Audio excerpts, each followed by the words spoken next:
I heard the breathing before I saw anything at all. That's what I remember most clearly, even now. 3 years later, when I still can't sleep through a full night without waking up drenched in sweat, listening to the darkness of my bedroom with my heart hammering against my ribs. Not the cold, not the hunger, not even the thing itself when I finally laid eyes on it. Just that breathing. Slow, deliberate, like someone savoring the scent of a meal they were about to devour. I was 5 miles deep into Blackwater Hollow in the Monongahela National Forest, West Virginia, and I knew with absolute certainty that I was not alone. It was February 14th, 2022, Valentine's Day. Though that felt like a sick joke considering what I was about to experience. I'd gone into those mountains to photograph winter wildlife for a magazine spread, armed with expensive camera equipment and the kind of confidence that comes from having hiked these trails a dozen times before. The forecast had called for light snow, nothing a seasoned outdoorsman like myself couldn't handle. But weather in the Appalachians is a living thing, unpredictable and vicious, and by 3 p.m., the light snow had transformed into a blinding whiteout that turned the world into a disorienting void of white and gray. My GPS had died an hour earlier, the battery drained by the sub-zero temperatures faster than I'd anticipated. My phone had no signal. I was lost. I'd found a small overhang of rock, barely enough to qualify as shelter, and I'd hunkered down to wait out the storm. That's when I heard it. The breathing. It came from somewhere behind the curtain of falling snow, rhythmic and wet, like lungs that were struggling with something thick and viscous. I told myself it was wind moving through the trees, or my own panicked breathing echoing back to me from the rock face. But even as I formed these rationalizations, I knew they were lies. This was something else. Something that was watching me. The temperature was dropping fast. I could feel it seeping through my layers, turning my fingers numb despite my gloves. I needed to move, needed to find real shelter, but the breathing kept me frozen in place. It would stop for long stretches, sometimes 5 minutes, sometimes 10, and just when I'd convinced myself I'd imagined it, it would return. Closer each time. The wrongness of it paralyzed me in a way that the cold never could. This wasn't the sound of any animal I'd ever encountered in these mountains. It was too measured, too patient, too aware. When the sun started to set, painting the snow in shades of gray and purple, I saw the tracks. They emerged from the tree line about 30 yards from my position, and they were massive. Each print was easily 2 feet long, narrow and elongated like a human footprint but stretched impossibly thin, as if something had taken a normal human foot and pulled it like taffy. The stride between prints was at least 8 feet. Whatever had made them was tall, very tall, and it had been circling my position, round and round, spiraling closer with each pass. Stay with me here. Keep listening. And if you're enjoying these stories, hit that subscribe button. Because what happened next is something I've never told anyone. Not the rangers who found me, not the doctors who treated my frostbite, not even my wife. And you need to hear it. The breathing stopped. Complete silence fell over the hollow. So? Absolutely that I could hear the individual snowflakes landing on my jacket. Then came the smell. Rot and copper and something else. Something ancient and predatory that made every animal instinct in my brain scream at me to run. But there was nowhere to run to. The darkness was complete now, and I couldn't see more than a few feet in any direction. I fumbled for my headlamp with frozen fingers, clicked it on, and swept the beam across the clearing. The light caught it, standing at the edge of the trees. I want to tell you what I saw, but words feel inadequate, like trying to describe a nightmare, using the language of waking life. It was tall, Impossibly tall, at least 9 feet, maybe more. Its body was emaciated to the point of looking desiccated, ribs pressing against skin that was the color of old ash and pulled so tight. I could see every bone, every joint, but it was the head that made me lose control of my bladder. The skull was elongated, stretched upward and backward like a Diaz, but the antlers that crowned it were massive and black, twisted into shapes that hurt to look at. And its eyes. God, its eyes. They reflected my headlamp beam back at me, cold and yellow and filled with a hunger that was so old, so vast, that looking into them felt like staring into an abyss that stared back with malicious intelligence. It didn't move, didn't charge. It just stood there, watching me, and I understood in that moment that it had been playing with me. All the circling, the breathing, the waiting. It had been savoring my fear, feeding on it. When it finally opened its mouth, I saw row after row of yellowed teeth, far too many to fit in any natural jaw, and it made a sound. Not a roar, not a growl. It spoke. It spoke in a voice that sounded like wind through dead branches, and it said my name. My full name, the name my mother had given me, the name I hadn't used since I was a child. I ran. I don't remember making the decision to run, but suddenly I was crashing through the snow. My headlamp beam bouncing wildly, branches tearing at my face and clothes. Behind me, I heard it moving through the trees, not running, but walking, keeping pace with me effortlessly. Every time I looked back, there it was, gliding through the forest like smoke, never losing ground, never closing the distance, just following, hurting me. I realized with horror that it was driving me deeper into the wilderness, farther from any hope of rescue. I don't know how long I ran. Hours, maybe.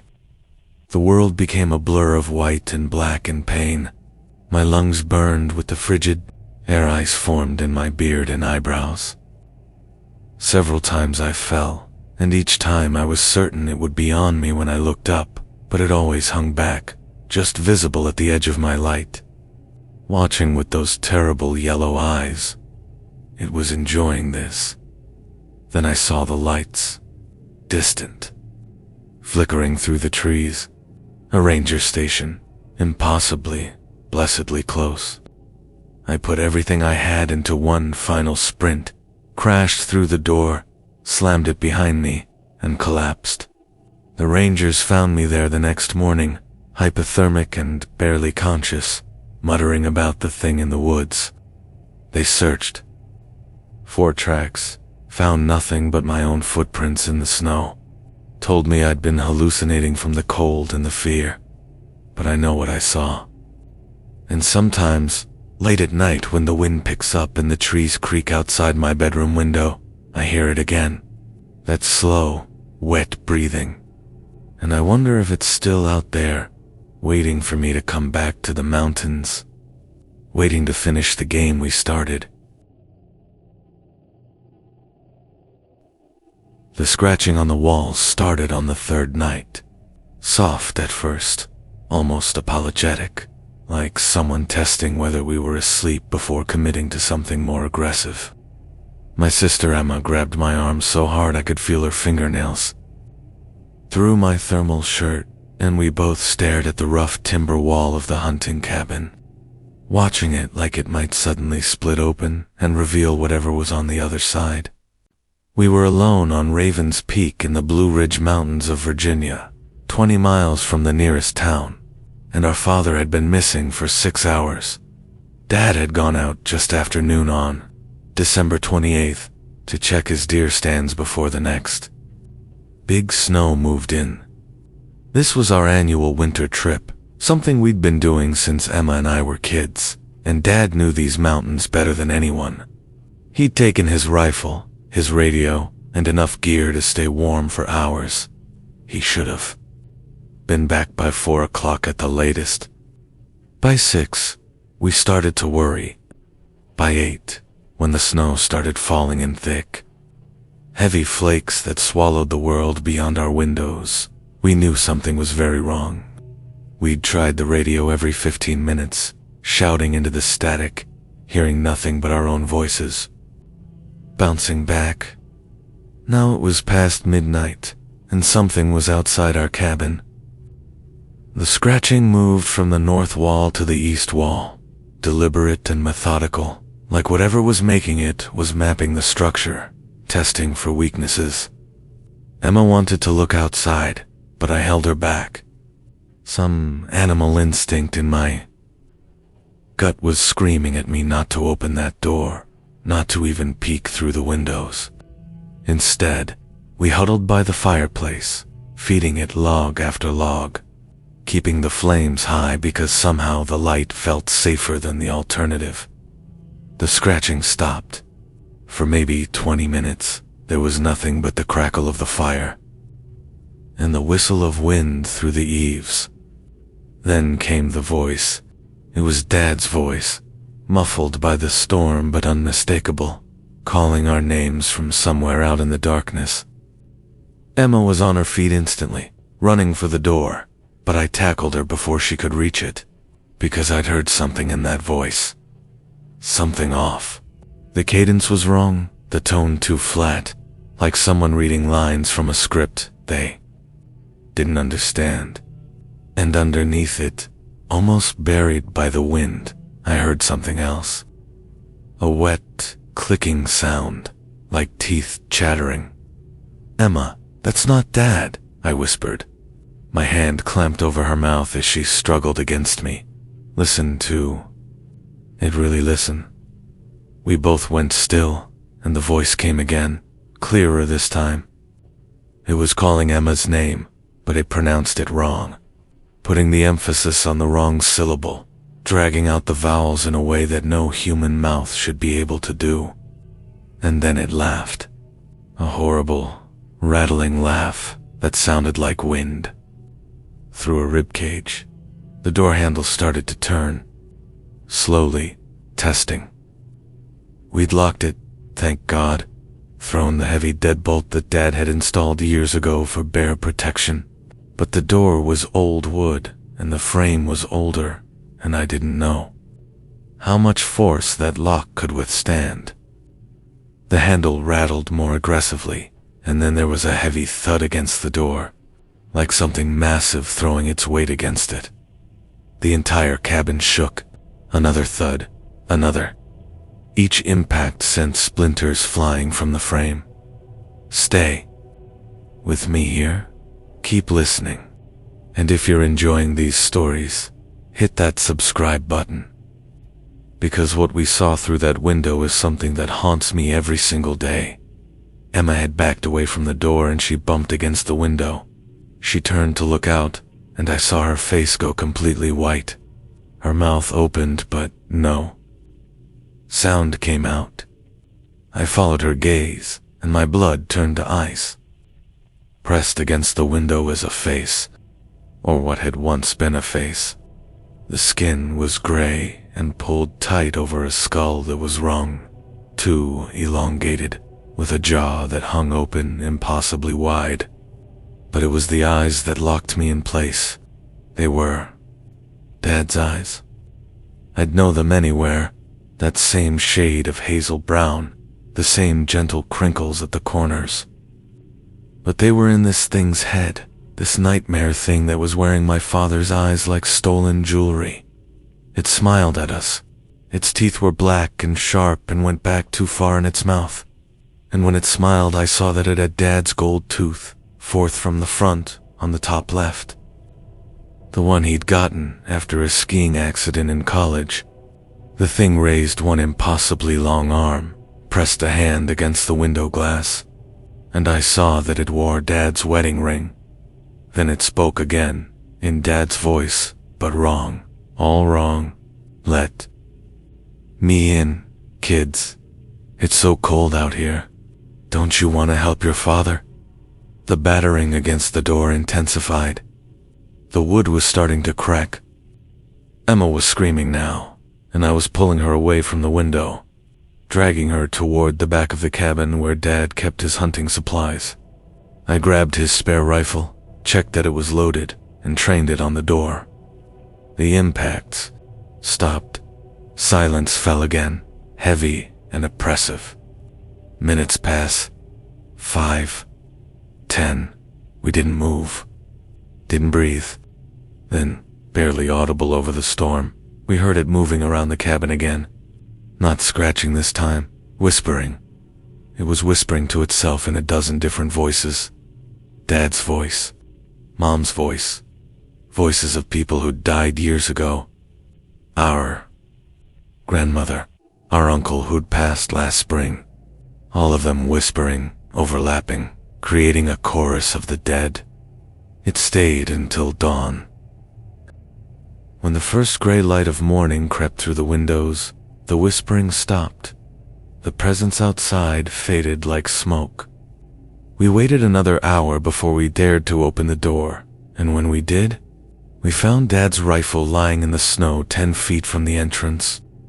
His radio was there too, crushed and mangled, but there were no tracks, no footprints, nothing to indicate that anything had been there at all except for deep gouges in the cabin's wooden walls, like something with claws the size of railroad.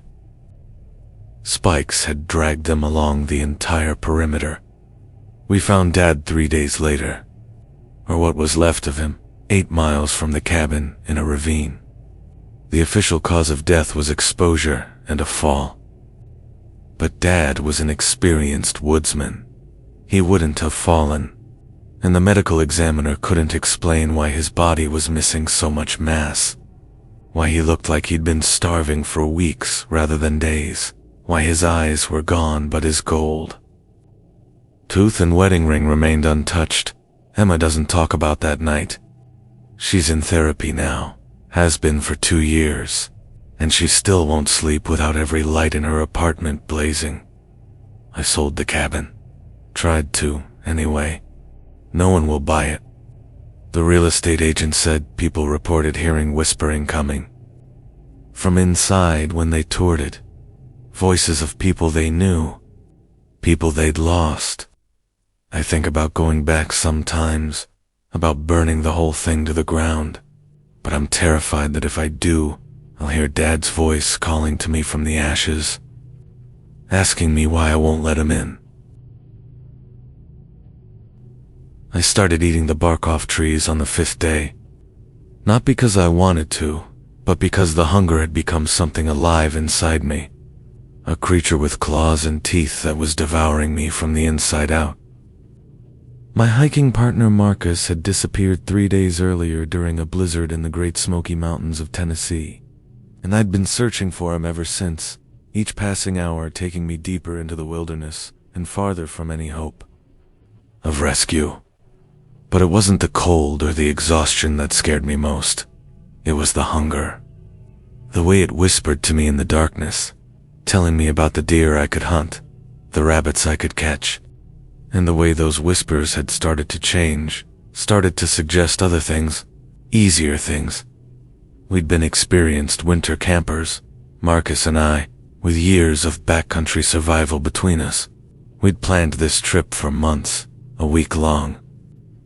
Expedition through the Smokies in January, when the crowds disappeared and the mountains belonged to the wild.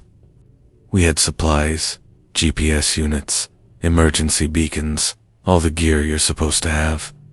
But on the second night, the storm hit. Not the gentle snowfall the forecast had predicted, but a screaming wall of white that turned the world into chaos.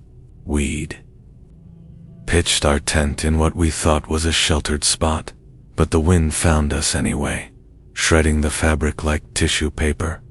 Marcus had gone to grab supplies from where we'd hung them in a tree, and he just never came back.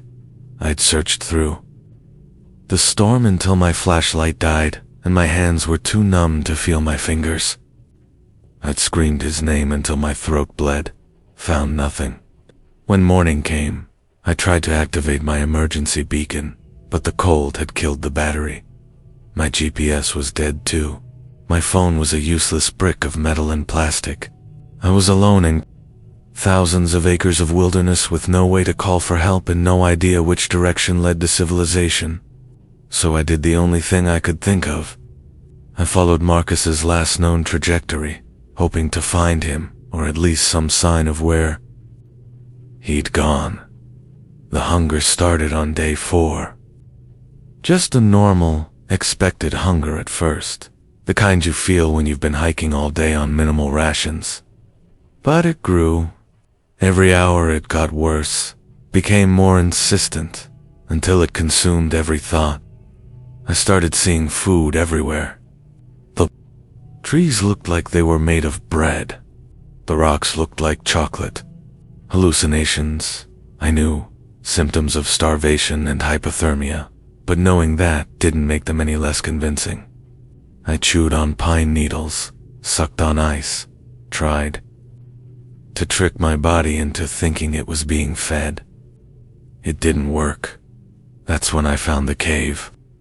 It was getting dark, the temperature was plummeting, and I needed shelter desperately. The opening was narrow, barely visible, behind a curtain of icicles, but inside it widened into a chamber large, enough to stand up in. I'd gather some wood, build a fire, try to make it through one more night. But when I ventured deeper looking for dry kindling, I found the bones. They were piled in the back of the cave, dozens of them, maybe hundreds. Deer, elk, bear, and others. I'm not a forensic expert, but I've seen enough skeletons to know human bones when I see them. These were fresh. Some still had bits of frozen meat clinging to them, and they'd been cracked open. Marrow extracted. Gnawed on. The smell should have been overwhelming, but the cold had preserved everything in a kind of horrible stasis. I backed away slowly, my mind screaming at me to run, but the rational part of my brain knew I couldn't survive another night in the open. I'd freeze to death, so I made a decision that I've regretted every day since. I stayed. Stay with me here. Keep listening. And if you're enjoying these stories, hit that subscribe button. Because what came back to that cave that night is the reason I can't eat meat anymore without gagging. I built my fire near the entrance, as far from the bones as I could get, and I sat with my back against the wall, fighting to stay awake. The hunger was overwhelming now, making my hands shake and my vision blur. The bones in the back of the cave seemed to glow in the firelight, and I found myself thinking about them in ways that made my stomach turn. Thinking about the marrow inside. Them. About how rich and fatty it would be. About how it would fill the gnawing emptiness inside me. I actually stood up once, started walking toward them, before I caught myself and sat back down, horrified by my own thoughts. Around midnight, I heard it outside. Footsteps crunching through the snow, slow and heavy. I froze, my hand going too. The knife on my belt, the only weapon I had. The footsteps stopped at the cave entrance. Something was standing there, just beyond the reach of my firelight. I could hear it breathing, that same wet, labored breathing I'd heard in my nightmares. Since childhood, the sound that woke me up choking on my own fear. Bennett spoke. It used Marcus's voice. "Hey men," it said, casual as anything, like we were meeting up at a bar. "Found a great spot? Got food? You should come check it out." The voice was perfect. Every inflection, every casual tone, exactly the way Marcus talked. But I could see its shadow on the cave wall, cast by my fire, and the shadow was wrong. Too tall, too thin, limbs that bent at angles that shouldn't exist. "Come on," it said again. "Don't you trust me? We're partners, right?" I'd never hurt you. I didn't respond. Didn't move. Just kept my eyes on that shadow as it swayed back and forth, like a tree in wind. After what felt like hours, it laughed. Marcus's laugh, but stretched out, made wrong. "That's okay," it said. "I can wait. You'll get hungry enough eventually. They always do.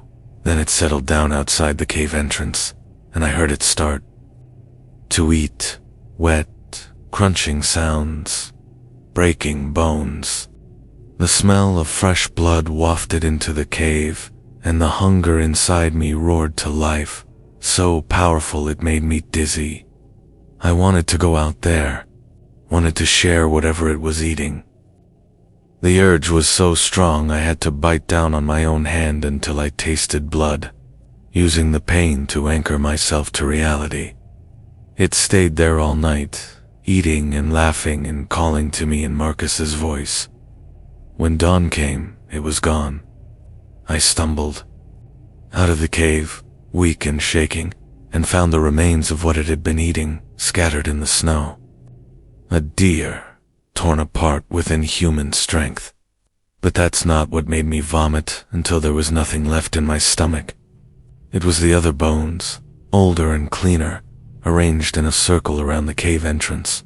Human bones, dozens of them, each. Skull facing the cave mouth, like they were warning whoever might seek shelter there. I was rescued 2 days later by a search helicopter. They said I'd been mumbling about hunger in caves and things that wear your friend's voice. They found Marcus's body a week after that, 3 miles from where we'd last camped. The coroner said he'd died of exposure on the first night. So who had been calling to me in his voice? Who had been eating outside my cave? The official reports say I was hallucinating from starvation and hypothermia. Maybe they're right, but sometimes, late at night, I still hear that wet, labored breathing, and I feel the hunger rising again, whispering to me in the dark, telling me about all the meat in the world it's going to waste, telling me how good it would taste. The hiking trail off Route 19 in the mountains of West Virginia had never appeared on any map I'd ever seen, and that should have been my first warning. But I was young and cocky and thought I knew these mountains, thought I could handle anything. The Appalachians threw at me, so when I stumbled across that unmarked trailhead during a February afternoon hike, I decided to explore it. The path was narrow and overgrown, barely visible through the snow, and there was something about it that felt wrong from the very beginning. The trees on either side were dead, their bark blackened and peeling, their branches reaching toward each other overhead like skeletal fingers trying to touch. In the silence, God, the silence. No birds, no insects, no sound of wind through the branches. Just my footsteps crunching through the frozen crust of old snow, and the feeling of being watched by something patient and hungry. I'd been hiking solo all day, working off a bad breakup and trying to clear my head. The main trails had been empty, which wasn't unusual for a Wednesday in winter, but I'd seen signs of life. Bird tracks in the snow, droppings from deer, the normal evidence that the forest was alive and thriving despite the cold. But the moment I stepped onto this unmarked trail, all of that vanished. It was like crossing an invisible boundary into a dead zone where nothing natural wanted to go. I should have turned back right then. Instead, I kept walking, drawn forward by a morbid curiosity that I've never been able to adequately explain. About a mile in, I started noticing the trees were marked.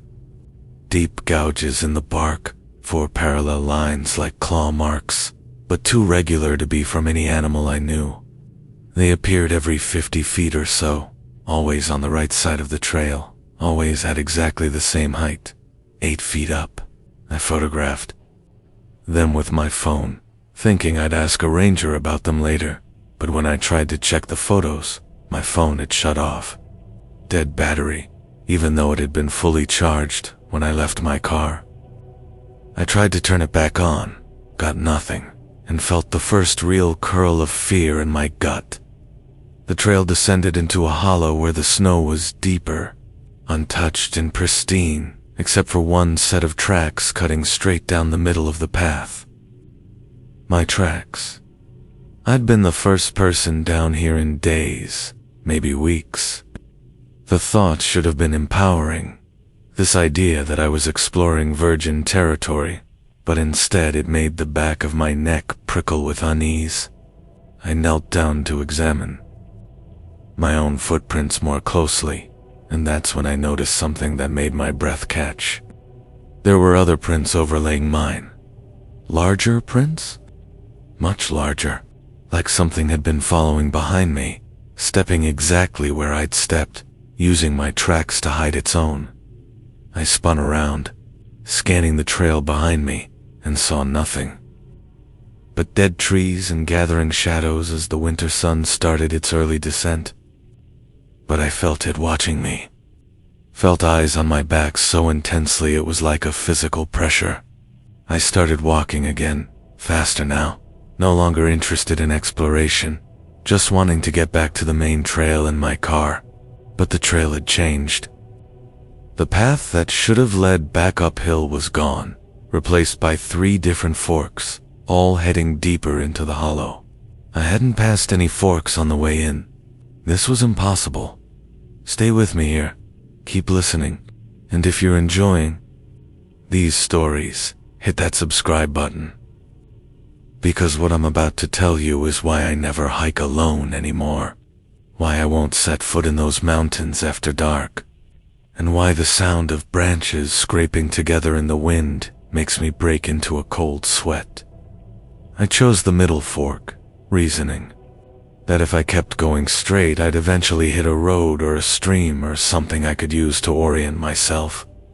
The trail narrowed, forcing me to walk single file through a corridor of dead trees that pressed in from both sides.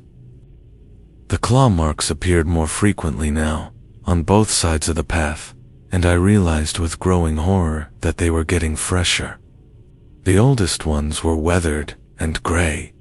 The newest ones were raw, the wood underneath still pale and exposed. Something had been marking this territory recently. Something big. That's when I heard the footsteps. Behind me, matching my pace exactly. When I sped up, they sped up. When I slowed down, they slowed down. I stopped completely and held my breath, and the footsteps stopped too. But in that moment of silence, I heard something else. Breathing. That same wet, labored breathing that appeared in all the old Wendigo stories my grandmother used to tell me when I was a kid, warnings disguised as bedtime stories about the thing that hunted in winter, that wore human faces and spoke with human voices and lured people deeper into the woods where they'd never be found. I ran, just bolted down the trail without looking back, my heart hammering so hard I could hear it in my ears. The footsteps behind me didn't run. They kept that same measured pace, never falling behind, never catching up, just maintaining that constant distance, like a predator that knew it didn't need to rush because its prey was already exhausted. I ran until my lungs burned and my legs felt like rubber, and then I saw the clearing ahead, an open space where the dead trees gave way to normal forest. I put on a final burst of speed, broke through into the clearing, and stopped dead. There were 7 of them, standing in a circle around the clearing, absolutely motionless, facing inward. At first I thought they were people, other hikers who'd gotten lost on this cursed trail. But then my eyes adjusted and I saw what they really were. They were tall, impossibly tall, with bodies that looked like they'd been starved down to nothing but bone and sinew. Their skin was the color of dead ash, pulled so tight you could see every detail of their skulls underneath. And their antlers? Massive racks of black, twisted antlers that seemed to absorb the fading light rather than reflect it. They didn't move as I stumbled into their circle. Didn't even seem to notice me. They were focused on something in the center of the clearing, and when I followed their collective gaze, I saw it. A hiker's backpack, newer than mine, still loaded with gear, and bones scattered around it. Recent bones, still wearing scraps of clothing. Someone had died here, multiple someones, judging by the number of remains. And these things, these Wendigos, they were standing vigil over their kills like they were guarding a food cache. One of them turned its head to look at me. The movement was slow, almost mechanical, and when its eyes met mine, I felt something reach into my brain, cold and invasive and hungry. It wanted me to join the circle, wanted me to stand there with them until I starved, until I became what they were, until the hunger transformed me into another guardian of this cursed place. I could feel the pull of it, stronger than any physical force, dragging me toward an empty space in their formation. I closed my eyes and ran. Didn't look where I was going, just crashed through the underbrush blindly. Branches tearing at my face and clothes, expecting any second to feel those skeletal hands closing around me. I ran until I hit a chain-link fence, scrambled over it like my life depended on it, which it absolutely did, and landed hard on the other side. When I opened my eyes, I was in a parking lot. A state park ranger station sat 50 yards away, its lights blazing warm and welcoming in the gathering dark. The rangers said I'd been missing for 3 days. My car was still parked at the Route 19 trailhead where I'd left it, but there was no record of any unmarked trail in that area. When I took them back to try to show them, we found nothing. No trail, no dead trees, no claw marks, just normal, healthy forest. They checked my phone, found the pictures I'd tried to take, but they were all corrupted, showing nothing but static and dark shapes that might have been trees or might have been something else. They suggested I'd had a psychotic break brought on by dehydration and exposure. Maybe they're right, but I've started seeing those claw marks on other trees, in other forests, always in the same pattern.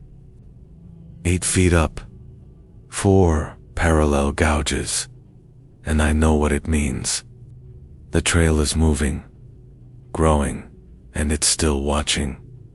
Still waiting for people like me, people arrogant enough to think they know these mountains. Because the Appalachians are old, and they remember, and they're hungry. The lake shouldn't have been frozen. That's the detail that keeps coming back to me when I try to make sense of what happened on Copperhead Lake in the mountains of North Carolina that February. The weather had been mild, temperatures hovering just above freezing for weeks, and while the shallows might develop a thin skin of ice overnight, the deep water where I liked to fish never froze solid. Never. But when I drove up that Saturday morning at dawn, pulling my gear out of the truck, in the gray pre-sunrise light, the entire lake was covered in ice so thick and clear I could see all the way down to the bottom, 30 feet below. And standing in the middle of that impossible ice, motionless as a statue, was a figure. At first I thought it was another fisherman who'd gotten there before me. Someone who'd set up their gear and was waiting patiently for a bite. Ice fishing wasn't common this far south, but people did it when conditions were right. Except conditions weren't right. The ice shouldn't exist. And as I stood there squinting across the frozen expanse, trying to make out details in the weak morning light, I realized the figure wasn't moving at all. Not shifting weight, not checking gear, not doing any of the small, fidgeting movements that humans unconsciously make when they're standing still for long periods. It was perfectly, absolutely motionless. I'd been coming to this lake for 15 years, ever since I moved to North Carolina for work. It was my sanctuary, the place I went to think and process and escape from the pressures of normal life. I knew every inlet, every drop-off, every submerged log that might hold bass, and I'd never seen ice like this. I walked to the edge, knelt down, and tested it with my hand. Solid, so cold it burned to touch, and so clear it was like looking through glass, showing me every detail of the lake bottom below. The rocks, the weeds, the sunken rowboat that had been there for decades, and something else. Something moving down there in the depths, circling beneath the ice with slow, deliberate movements. The figure on the ice hadn't moved. It was maybe 300 yards out, standing near what I knew was the deepest part of the lake. I could see now that it was tall, unusually tall, and thin. Too thin. Even from this distance, something about its proportions looked wrong. I called out to it, my voice echoing across the frozen surface. "Hey, you okay out there?" No response. Not even an acknowledgement that it had heard me. The shape just stood there, and now that the sun was starting to rise, painting the ice in shades of pink and orange, I could see that it was wearing dark clothes that hung on its frame like rags on a scarecrow. I should have left. Should have gotten in my truck and driven back to town and called someone, reported what I was seeing. But curiosity is a powerful thing, and I convinced myself that this was just another fisherman, maybe someone who'd been out here all night and had fallen asleep standing up. People did weird things when they were cold and exhausted. I'd fetch them, make sure they were okay, maybe share some coffee from my thermos. So I stepped out onto the ice. The ice held my weight easily, so thick and solid it didn't even creak. I walked slowly, testing each step, heading toward the figure. As I got closer, maybe 100 yards away, I started to make out more details, and each detail made my unease grow. The figure's clothes weren't clothes at all. They were rags, frozen and tattered, hanging from a frame that was all bone and dried sinew, and the shape of its head was wrong, too elongated, crowned with something that looked like antlers. Stay with me here. Keep listening. And if you're enjoying these stories, hit that subscribe button. Because what I learned about that figure, about what it was doing on the ice, is something that's going to stay with me until the day I die. I stopped walking. Some primal part of my brain was screaming at me to turn around, to get off this lake, to put as much distance as possible between myself and whatever that thing was. But before I could move, it turned its head and looked at me. The motion was slow and smooth, like an owl tracking prey, and when our eyes met, I felt something cold settle into my chest. Its eyes were yellow and ancient and filled with a hunger that was so vast, so consuming, that looking into them felt like staring into an abyss. And it smiled. Rows and rows of teeth, more teeth than any mouth should be able to hold, all of them sharp and stained dark. It raised one impossibly long arm and pointed down at the ice beneath its feet. I looked, couldn't help myself, and what I saw made my knees buckle. There were faces under the ice. Dozens of them. Hundreds, maybe. Human faces, preserved perfectly in the crystal clear frozen water. All of them pressed up against the underside of the ice like they'd been trying to claw their way out when they froze. Their eyes were open. Their mouths were open. And they were all looking up at the thing standing above them, their expressions frozen in terror. I recognized some of them. The missing hikers from 2 years ago. The hunter who'd disappeared last December. The college student who'd gone kayaking and never came home. They were all here, all trapped beneath the ice, and as I stared in horror, I realized they were moving. Not much, just tiny movements. A finger twitching, an eyelid fluttering. They weren't dead. They were suspended somehow, kept alive in the frozen water, aware and suffering. The creature spoke.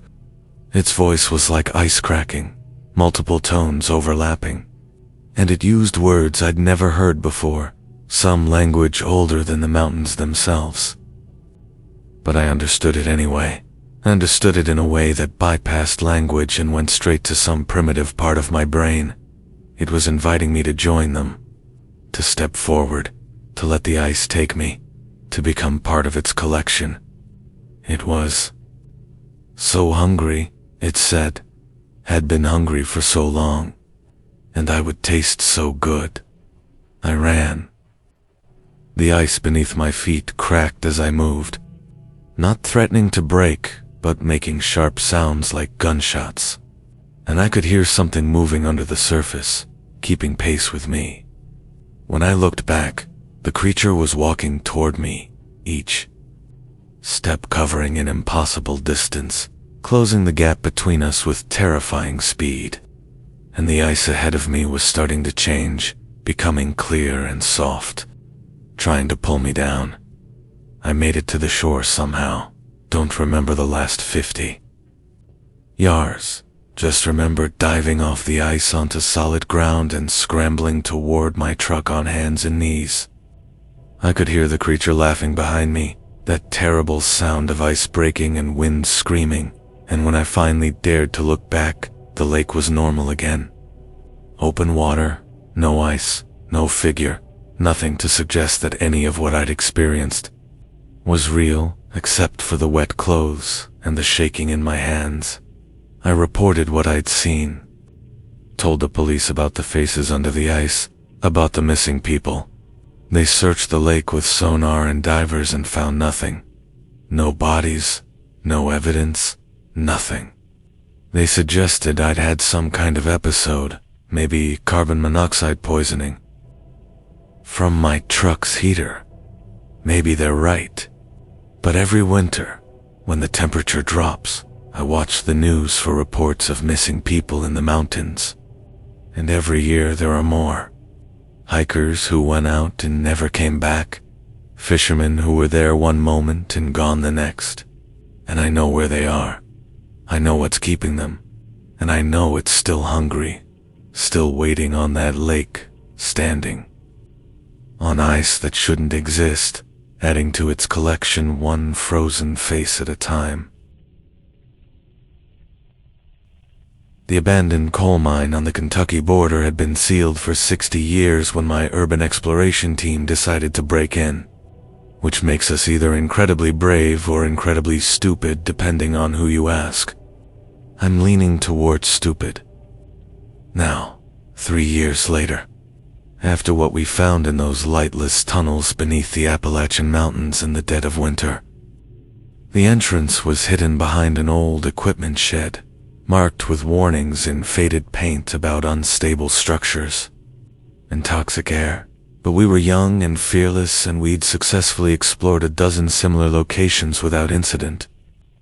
We cut the chain, pulled back the boards, and descended into the dark with our headlamps blazing and our cameras rolling, expecting to find the usual rust and decay of abandoned industry. What we found instead was evidence that someone, or something, had been living in those mines for a very long time. And they weren't alone. There were 4 of us that January morning. Myself, my girlfriend Rachel, and our friends Tyler and Jess. We'd driven from Louisville specifically to document this mine for our YouTube channel, which specialized in forgotten places and industrial archaeology. The mine had a dark history. Closed abruptly in the 1960s after a Kevin killed 17 miners. Their bodies never recovered.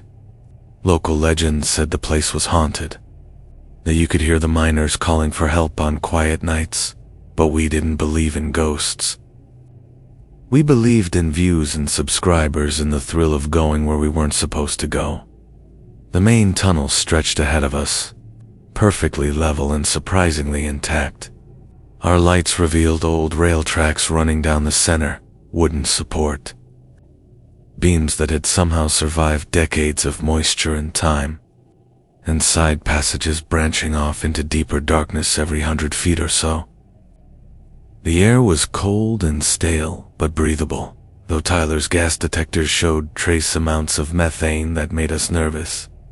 We marked our path with glow sticks, a bright trail of green light that would guide us back to the entrance.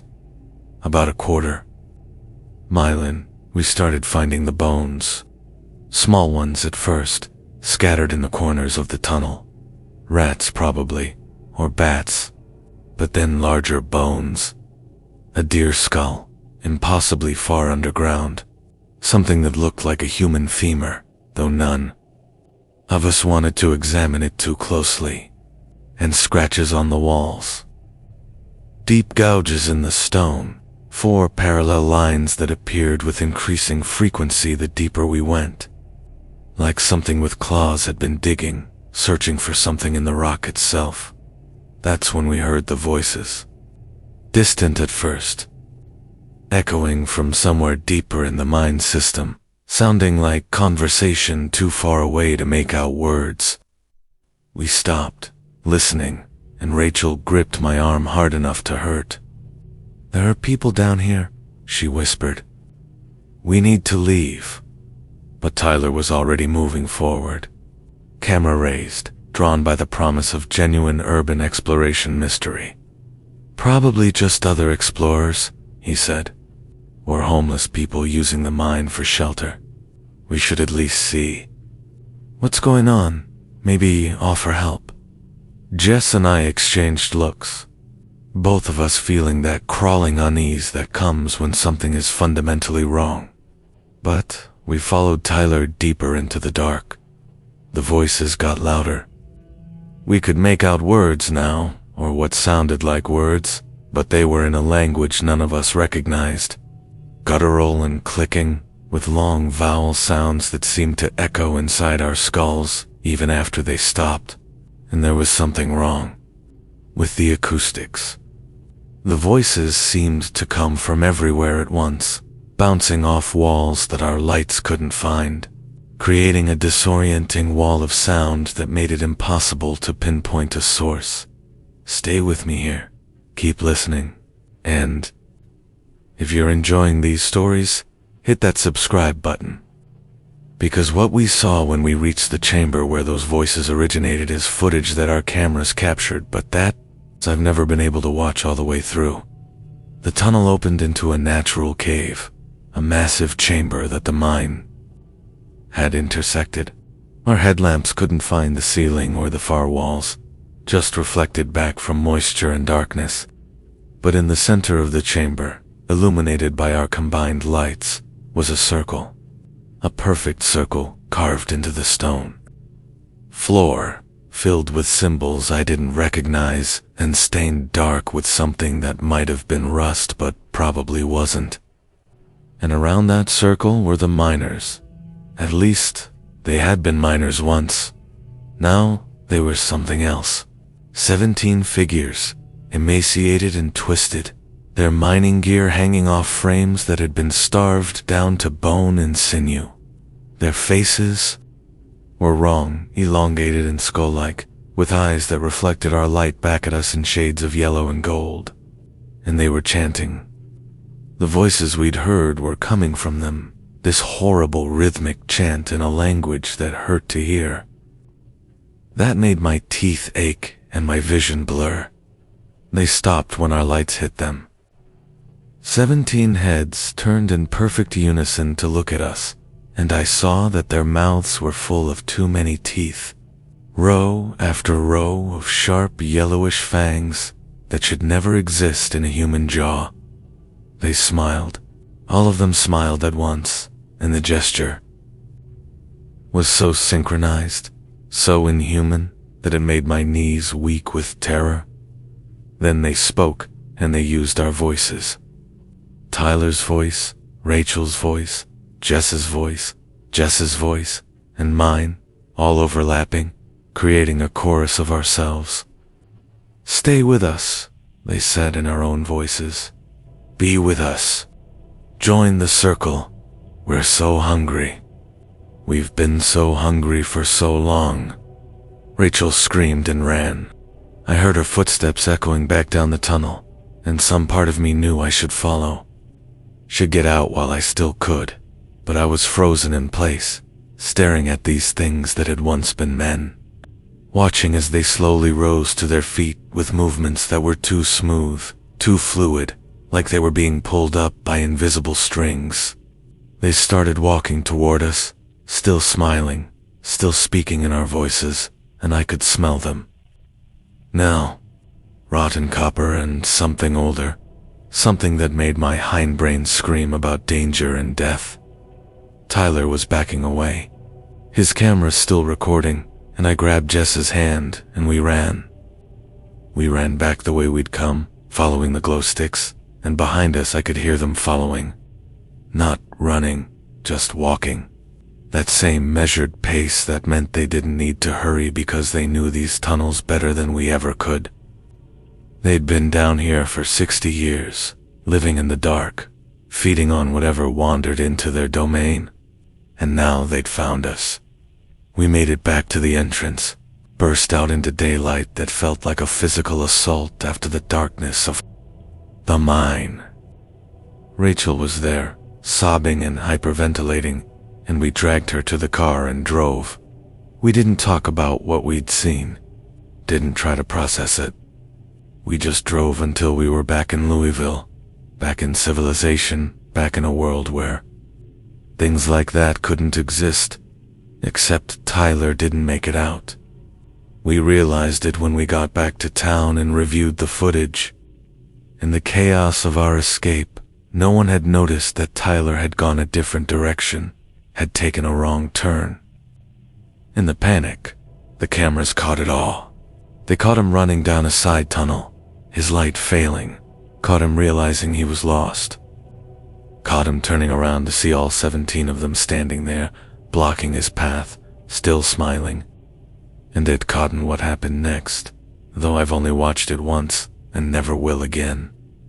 The police searched the mine, found nothing, no bodies, no evidence of Tyler, no signs of the chamber or the circle or the things we'd seen. They suggested Tyler had wandered off on his own, gotten lost in the tunnels, and that we'd panicked and imagined the rest. The mine was sealed again, this time with concrete and steel, but I know it doesn't matter. I know they're still down there, waiting in the dark, feeding on whatever stumbles into their domain. And sometimes, late at night, I hear Tyler's voice, calling to me from the darkness, telling me to come back, telling me to join the circle, telling me how hungry they are. The Forest Service radio in my ranger station started picking up the broadcast at 2:47 a.m. on February 2nd, and I knew immediately that something was terribly wrong because that frequency had been dead for 20 years. It was an old emergency channel that we'd stopped monitoring in the early 2000s when the digital system came online. A relic from an era when rangers communicated with handheld transceivers and spotty reception. But there it was, crackling to life in the dead of winter night, and the voice coming through was screaming about something in the woods. Something that was hunting them through the snow-covered mountains of the Cherokee National Forest in Tennessee. The voice belonged to Ranger Michael Chun, according to our records. The same Michael Chun who had disappeared in these mountains in 1996 during a blizzard, along with his entire search team. 7 people who went into the forest and never came out. I'd been working the overnight shift alone. A quiet February night, where my main duties involved monitoring weather reports and hoping the roads stayed clear enough for the morning shift to make it in. The ranger station was a small prefab building perched on the side of a mountain, surrounded by thousands of acres of wilderness, and the only sounds were the hum of my computer and the occasional crack of ice falling from the roof. When the radio burst to life, the sudden noise made me jump so hard I spilled coffee all over my desk. Base, this is Unit 7. Do you copy? Base, we need immediate evacuation. It's in the trees. It's in the goddamn trees and it's picking us off one by one. The voice was panicked, hoarse from screaming, and there was wind in the background so loud I could barely make out the words. I grabbed the receiver, my hands shaking, and tried to respond. "This is Ranger Station 12. Identify yourself and your location." But the voice didn't acknowledge me. It just kept broadcasting, like it was stuck in a loop, telling a story that had happened decades ago. Martinez is gone. It took Martinez. First, dragged her right off the trail while we were regrouping, and we heard her screaming for maybe 10 seconds before the screaming just stopped. We can't find her. Can't find any tracks except ours and this other thing, these massive prints that don't make any sense. Too big to be human. Too shaped like feet to be anything else. Wilson says we should hold position, wait for daylight. But daylight is hours away and I can hear it out there, moving through the trees, breathing. Jesus Christ, the breathing. It sounds like it's right behind me, but when I turn around, there's nothing there. I pulled up the old case files on my computer, hands fumbling with the keyboard. Unit 7, Ranger Michael Chun, leading a search and rescue operation for a missing hiker. Team of 7 Rangers. Entered the forest on February 2nd, 1996, during a severe winter storm. Last radio contact at 2:47 a.m. Never seen again. The official. Investigation found nothing. No bodies, no equipment, no sign they'd ever been there except for their abandoned vehicles at the trailhead. It was exactly 28 years ago. To the day, to the minute. The broadcast continued. Thompson tried to shoot it. Emmied his entire sidearm into the trees where we saw movement, and we heard the bullets hit something solid, heard something scream, but it wasn't hurt. It just got angry. It came for Thompson next, and this time we saw it. I wish to God we hadn't seen it. Tall, so impossibly tall, with arms that were too long and a head that was wrong, all skull and antlers and teeth. Too many teeth. It picked Thompson up like he weighed nothing and just disappeared back into the trees with him. We heard him screaming. He screamed for a long time. Stay with me here. Keep listening, and if you're enjoying these stories, hit that subscribe button. Because what I did next, driving out into those mountains to investigate a ghost transmission, was the stupidest decision of my entire life. But I had to know, had to understand what happened to those rangers. I grabbed my gi, called in 2 main dispatch to let them know I was investigating a possible distress call, and headed out into the February night. The temperature had dropped below 0, and snow was falling in thick, heavy flakes that limited visibility to maybe 20 feet. My truck's headlights carved a tunnel through the white, and I followed the old logging road that I knew from the case files had been Unit 7's last known location. All the while, my portable radio continued broadcasting Chun's voice, the same desperate words on a loop, describing horrors that I was driving toward. There are only 3 of us left now. Wilson, Davis, and me. We've barricaded ourselves in an old haunted blind, but I can hear it outside, circling, testing the walls. It's patient. It knows we can't last long in this cold, without gear, without shelter. It's waiting for us to freeze or starve or go mad from fear. Wilson is praying. Davis is crying.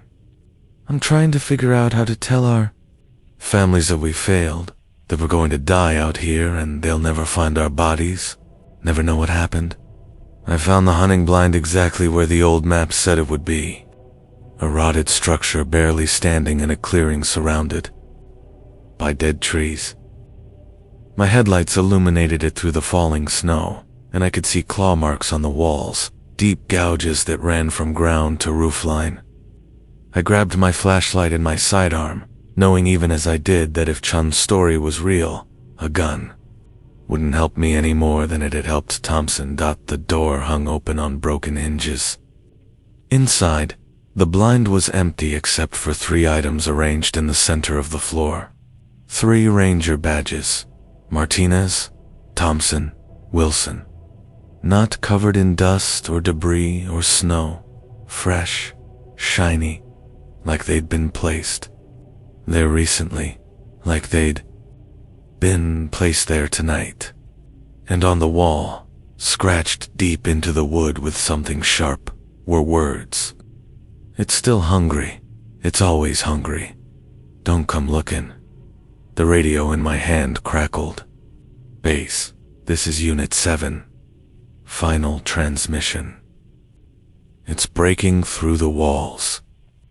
I can see its eyes, yellow and old and so hungry. It's not just killing us. It's absorbing us, wearing us, using our voices to call for help so more people will come. More food. Tell my wife I love her. Tell my daughter I'm sorry. And for God's sake, don't send anyone looking for us. Don't let the transmission cut off mids and mids, replaced by a sound that started as static and slowly resolved into breathing. That wet, labored breathing I'd heard described in every Wendigo story. Every tale of horror from these mountains. I ran back to my truck, my heart hammering in my chest. Started the engine, threw it in reverse, and that's when I saw it in my rearview mirror. Standing at the edge of the clearing, illuminated by my taillights, impossibly tall and thin, crowned with massive antlers that cast shadows like twisted hands, and it was wearing a ranger's jacket, Chun's jacket, with his name badge still visible on the chest. It waved at me. A slow, deliberate gesture. Then it smiled, and I saw that it had Chun's teeth. Chun's face, stretched and distorted over. That horrible skull. I made it back to the station somehow. Drove on pure adrenaline and terror, and when I tried to report what I'd seen, what I'd heard, they told me there had been no transmission. The old frequency was dead. Had been dead for 28 years. The recording equipment at the station showed nothing but static, and when they sent a team to check the hunting blind the next day, they found it exactly as it had been described in the 1996 reports. Empty, abandoned, no fresh badges. No scratched warnings.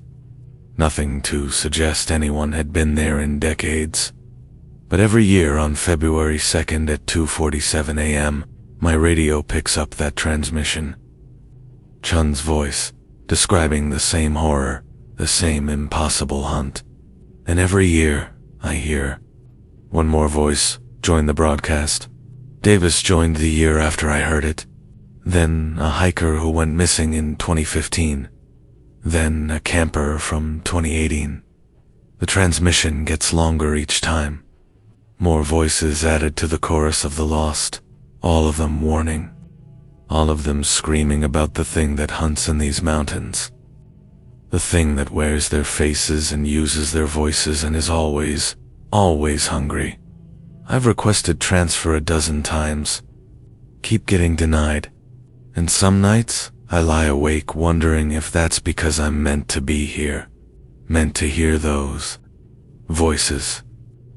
Meant to be the next one added to that eternal broadcast, screaming into the void and warning people who will never listen. My grandfather used to tell a story about the winter of 1963. The year the snow came to our mountain valley in Virginia and refused to leave.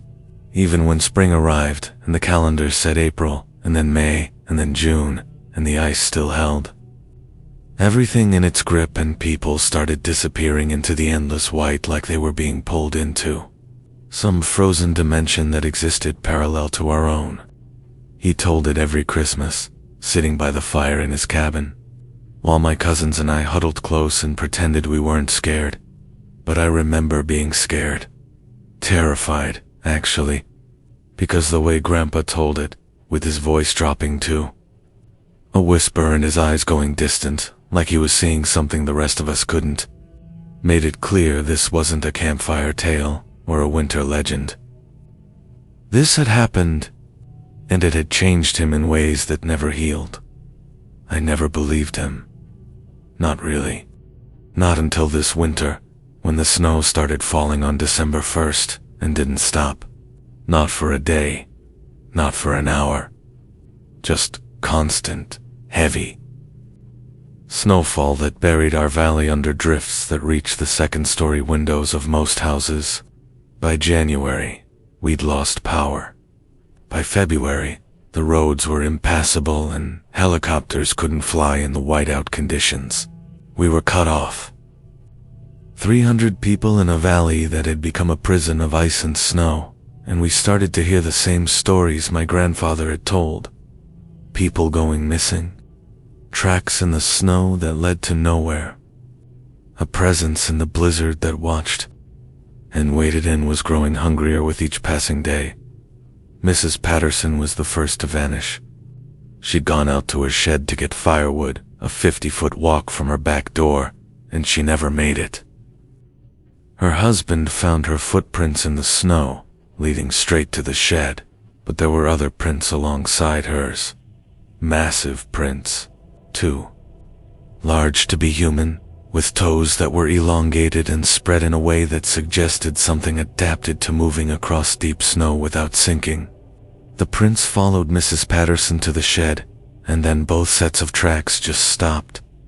Like she'd been plucked off the ground mid-stride.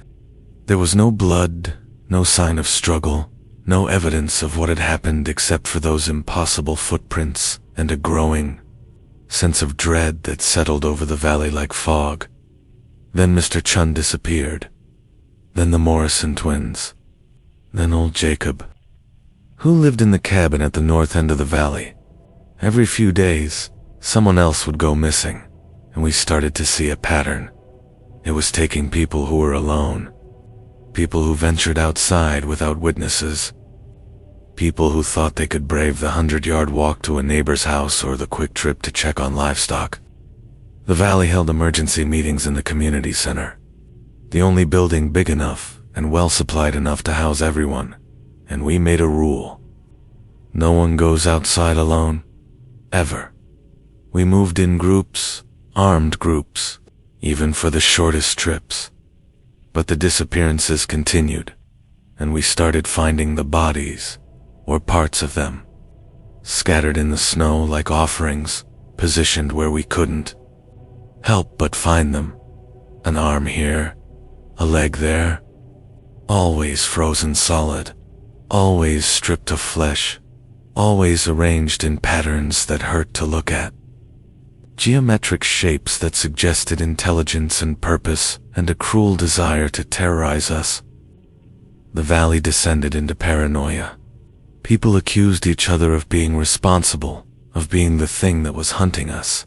We stopped trusting our neighbors, started barricading ourselves in our homes, huddling around fires that we fed with furniture when the firewood ran out.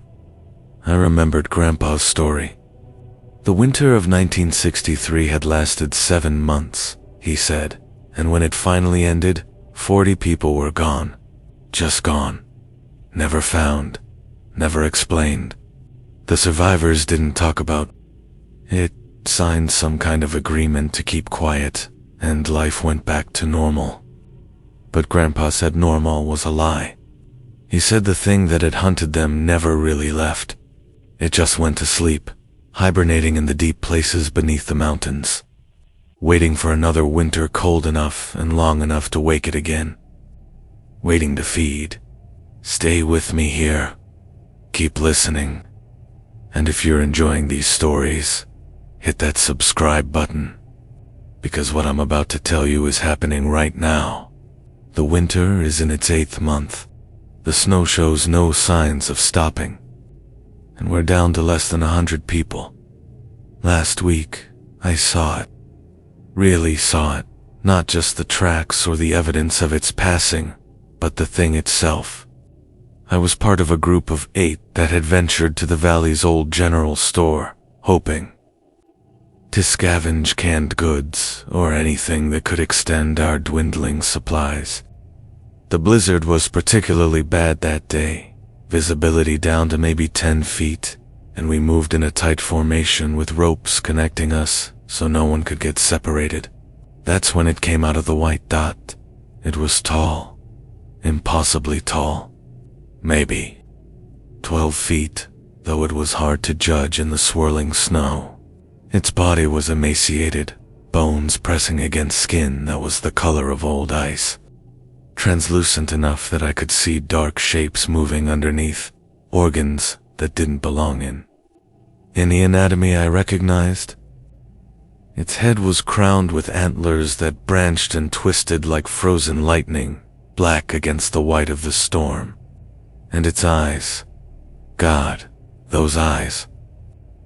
They reflected our flashlight beams back at us, yellow and ancient, filled with a hunger so vast that looking into them felt like falling into a bottomless pit. It didn't attack. Not right away. It just stood there, maybe 30 feet from our group, watching us with those horrible eyes. And then it smiled. Its mouth split open horizontally and vertically, creating a cross-shaped maw filled with hundreds of needle teeth. And it made a sound. Not a roar or a growl. It laughed. A wet, gurgling laugh that sounded like it was coming from underwater, and I realized with horror that it was enjoying this. Enjoying our fear. We were food, yes, but we were also entertainment. A game that had lasted months and would last months more. Someone in our group fired a shotgun. The blast was deafening in the confined space of the blizzard, and I saw the creature jerk back as the shot hit its chest. But there was no blood, no wound. The pellets just disappeared into its translucent flesh, like stones thrown into deep water. It stopped laughing, tilted its head like a curious dog, and then it moved. I've never seen anything move that fast. 1 second it was 30 feet away, the next it was in the middle of our group, those impossibly long arms reaching out, grabbing people. I heard screaming, felt the rope connecting us jerk and snap. Ran blindly through the blizzard, not knowing if I was heading toward safety or deeper into the storm, just knowing I had to get away. Behind me, the screaming stopped with horrible suddenness, replaced by wet, crunching sounds. I made it back to the community center. I was the only one. The other 7 are gone. We found pieces of them the next day, arranged in a circle around the store entrance, positioned so we'd have to walk through them if we wanted to try scavenging again. The thing is toying with us now, playing with its food, and we're powerless to stop it. The snow is still falling. It's June now, according to the calendar on the community center wall, though time has lost all meaning. The sun hasn't shown itself. In months, the world beyond our valley might as well not exist. We're down to 83 people. 50 of them are children. We've stopped going outside entirely, even in groups. We're burning the last of the furniture to stay warm. We're eating canned food that we're stretching to make last week's instead of days. And every night, we hear it outside, walking around the building, testing the doors, scratching at the windows, speaking to us in the voices of people it's taken, calling us by name, begging us to let it in from the cold. I found Grandpa's journal last week, hidden in a box of his possessions that my mom had stored in our attic. He'd documented everything, from 1963, the disappearances, the winter that wouldn't end, the thing in the snow. And at the very end, he'd written something that makes my blood run cold every time I read it. The winter ended on July 14th, 1963. The snow melted in a single day, like God himself had flipped a switch. We emerged from our hiding places to find the valley transformed. Green grass, warm sun, birds singing, like nothing had ever happened. But I know it's still here. I can feel it sleeping beneath the mountains, digesting the 40 people it consumed, storing energy for the next winter, the next hunt. And I know it will happen again. Maybe not in my lifetime. Maybe not for decades. But it will come back. And when it does, it will be hungrier. He was right. It came back. It's here now. And I'm writing this on whatever scraps of paper I can find because I need someone to know what happened. Need someone to understand that if you find this valley empty come next summer, if you find abandoned homes and personal effects, and no sign of the people who lived here, it wasn't a natural disaster. It wasn't a gas leak, or a cult, or a government experiment. It was the winter that wouldn't end, and the thing that lives in it, the ancient hunger that sleeps beneath these mountains, waiting for conditions to be just right to wake and feed and play its terrible game. The scratching on the doors is getting louder. The children are crying. We're out of food, and I can hear it laughing outside, that wet, gurgling laugh that tells me it knows we're at the end, that the game is almost over, that soon it will sleep. Again, hibernating beneath the mountains for another 60 years, growing fat on the memories of our terror. I hope someone finds this. I hope someone believes it. Because the next time the snow comes and won't leave, the next time winter extends past its natural season and the disappearances begin, you'll know what it is. You'll know what's hunting you. And you'll know that running won't help, that fighting won't help, that nothing will help except hoping you're not next. Hoping the winter ends before it gets to you. Hoping the hunger is satisfied before your name is called from the darkness in a voice you recognize, begging you to step outside. Into the endless white where something very old and very patient is waiting with a smile full of too many teeth.